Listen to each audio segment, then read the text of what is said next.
사랑하는 CTS 가족 여러분, 안녕하세요. 저는 목포 창조교회를 섬기는 서인석 목사입니다. 오늘 저는 여물통을 엎으시는 하나님이라는 제목을 가지고 여러분과 함께 은혜를 나누고자 합니다.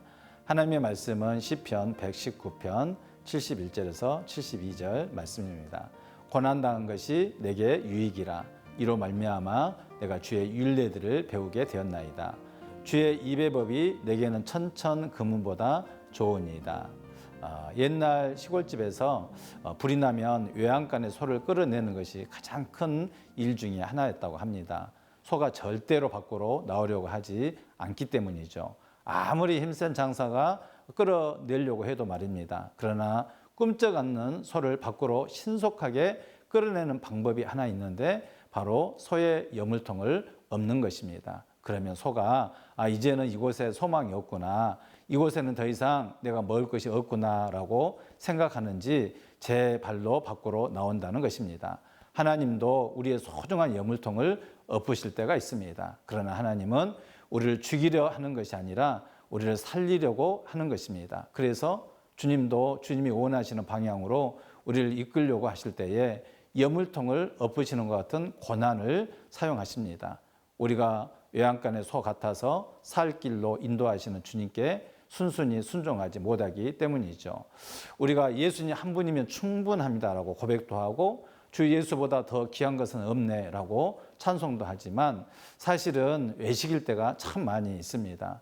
생각과 말로는 모두 다 버리고 내려놓은 듯 하지만 실상은 그렇지 않죠. 많은 그리스도인들이 예수님을 믿지만 진정 행복하다고 여기지 못하고 살아갑니다. 오히려 여물통을 엎으시는 하나님 때문에 육적으로 영적으로 무너진 이들이 참 많이 있습니다. 그러나 여물통을 엎지 않으면 불에 타 죽을 수 있음을 알지 못한 것입니다. 여물통을 엎으시는 하나님은 우리를 죽이려 하는 것이 아니라 우리를 살리려고 하는 것입니다. 여물통이 엎어지지 않았는데 나는 죽었습니다 라고 고백할 사람이 어디 있겠습니까? 여물통이 엎어지지 않았는데 예수님은 나의 왕이라고 외칠 사람이 어디 있겠습니까? 여물통이 엎어졌으니 새벽에 일어나 기도하게 되는 것입니다. 오늘 시편 119편의 저자인 다윗도 자신의 여물통을 엎으시는 하나님을 고난을 통해서 경험했습니다. 그러나 그 일을 통해 자신의 소중한 여물통을 엎으시는 하나님의 마음을 깨닫게 되었던 것이죠.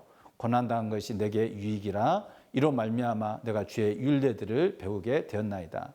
그리고 주님의 말씀을 천천 금보다 더 귀하게 여기게 되었다 고백합니다. 자신의 여물통이 엎어지지 않았다면 이런 은혜를 깨달을 수 있었을까요? 하나님이 여물통을 엎으실 때 우리는 많이 힘들어하고 아파합니다. 사는 것보다 죽는 것이 낫다라고 생각 들기도 합니다. 그러나 고통은 잠깐이요, 생명은 영원합니다. 엎어버린 여물통 대신에 주님이 우리의 여물통이 되심을 깨닫게 됩니다. 그래서 주님은 지금도 우리의 여물통을 내놓으라 라고 말씀하십니다. 이것만은 건드리지 마세요 라고 악착같이 붙잡고 있는 여물통을 건드리십니다. 그러나 우리는 나중에 알게 되죠. 그것이 사랑이라는 것을. 그리고 이제 더 이상 여물통에 연연하지 않게 됩니다. 여물통이 엎어져도 행복합니다. 그래서 예수님을 알아가면 어떤 상황 속에서도 모든 것을 합력하여 선을 이루실 것이라는 믿음 때문에 든든히 이겨갈 수 있는 것입니다.